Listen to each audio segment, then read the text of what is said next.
ada pepatah gitu ya, atau mungkin kalimat yang sering kita dengar, yaitu amanah itu jangan dikejar, tapi jika diberi amanah jangan lari. Nah, ungkapan ini menurut Ustadz Asad seperti apa, Ustadz Asad? Iya, hidup kita itu memang tidak mengejar amanah. Hidup kita itu adalah mengejar manfaat. Ya, ini yang harus kita ingat gitu. Nah, amanah itu adalah salah satu cara untuk memberi manfaat. Ya.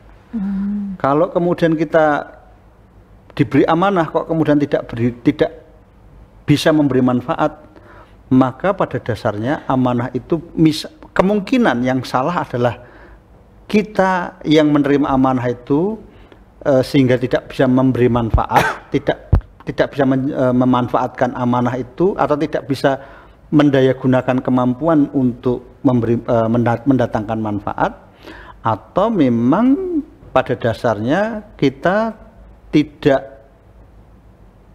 bisa atau kemudian amanah itu sendiri tidak pas untuk kita gitu. Sehingga kemudian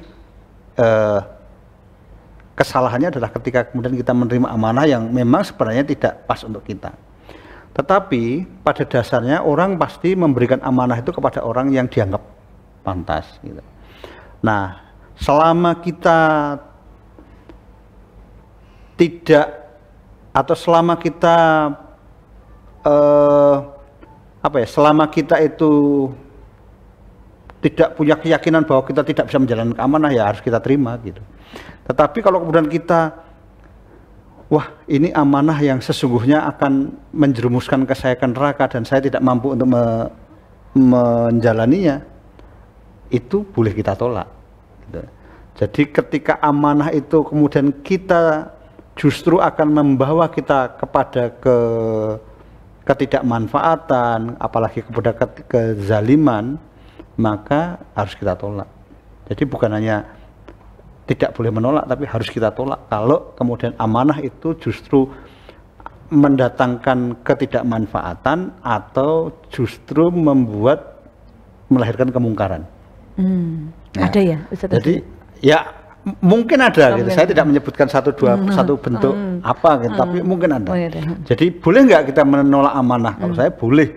Bahkan dalam batas tertentu menjadi harus ketika itu amanah itu akan mendatangkan kemungkaran. Ya. Ibaratnya contoh yang paling gampang itu. Saya angkat jadi ketua gerombolan perampok misalnya gitu. Ya. Kalau misalnya kemudian dengan menjadi ketua gerombolan perampok kemudian kita bisa membuat perampok-perampok tobat, ya nggak apa-apa.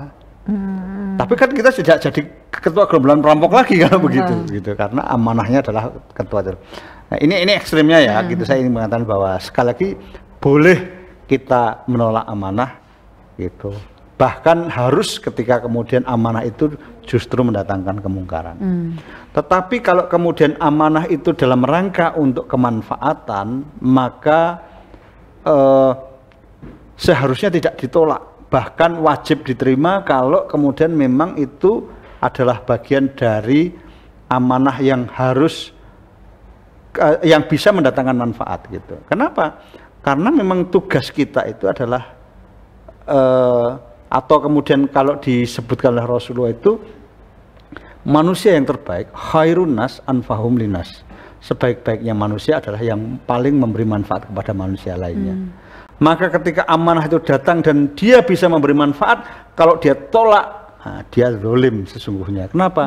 Dia berarti egois, berarti dia memikirkan diri sendiri, tidak mau untuk memberi manfaat kepada orang lain. Nah, karena itu dalam hal yang demikian maka seharusnya diterima atau tidak boleh ditolak gitu. Karena dia mendapat panggilan untuk memberi manfaat. Nah, ini. Lalu kemudian bagaimana amanah yang tidak kejar? Amanah itu nggak perlu dikejar dan amanah tidak boleh dikejar. Tetapi kalau yang kita kejar apa? Kita kejar itu adalah kemanfaatan, kita memberi manfaat kepada orang lain. Kenapa? Karena kita ingin menjadi khairun nas, menjadi sebaik-baiknya manusia. Maka kita harus mendayakan diri kita gitu, memperkuat diri kita dulu, memberdayakan diri, bukan memperdayakan diri ya. Nah, kata-katanya kan hampir sama gitu, B dan P gitu, tapi beda sekali maknanya ya. Yang memberdayakan diri kita sehingga kita menjadi semakin bermanfaat. Nah, amanah-amanah yang kita terima setelah kita memberdayakan diri, insya Allah itu ya memang itu adalah sesuatu yang diberikan Allah atau didatangkan Allah agar kita menjadi orang pribadi yang lebih bermanfaat. Karena kita amanah yang dilakukan atau kemudian kemampuan untuk memberdayakan diri individu dengan orang banyak, dengan satu sistem, itu tentu saja jauh lebih bisa mengakses lebih luas kalau dengan bersama-sama orang banyak, satu organisasi, satu gerakan, satu sistem gitu. Saya contohnya sederhana aja.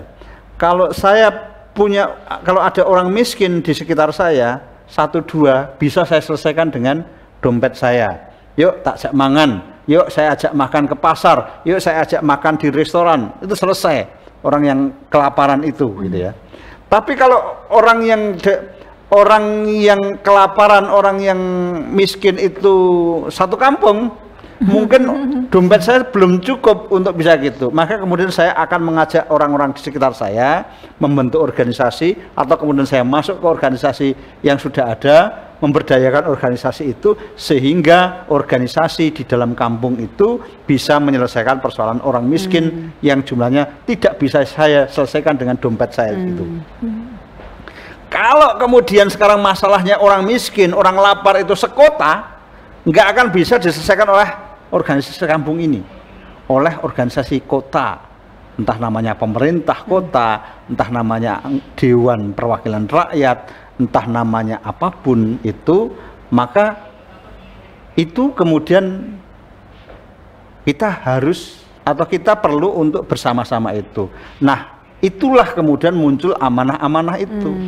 Amanah apa? Amanah adalah dalam rangka untuk menebar kemanfaatan yang lebih, bukan untuk sekedar eksistensi diri, bukan sekedar aktualisasi pribadi, tapi untuk semakin optimal menebar amanah.